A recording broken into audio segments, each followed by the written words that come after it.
Utiliser de la peinture pour lutter contre la canicule et alerter sur le dérèglement climatique, c'est le défi que s'est lancé cet artiste autrichien.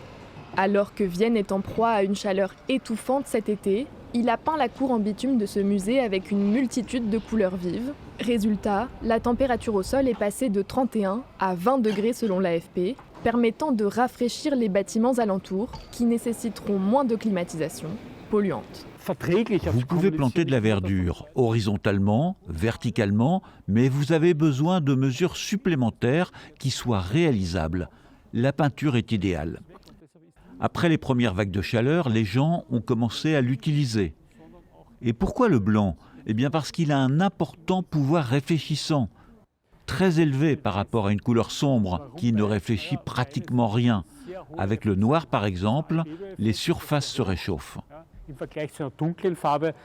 Pour l'artiste à l'origine de ce projet, il s'agit aussi d'un moyen de sensibiliser sur le changement climatique. Nous voyons ici 40 zones allant de 1960 à 2000. Chaque zone colorée représente une année et comporte des points qui représentent chacun 1 milliard de tonnes d'équivalent CO2 émises au cours de cette année.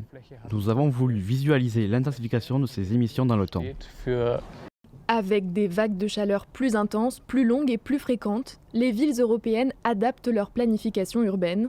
Si la peinture des sols se démocratise, elle reste encore marginale et certaines villes comme Lyon ont préféré y renoncer, faute de résultats concluants. La végétalisation reste aujourd'hui la voie privilégiée pour contrer la surchauffe urbaine, avec des baisses de température pouvant aller jusqu'à 6 degrés, selon l'ADEME.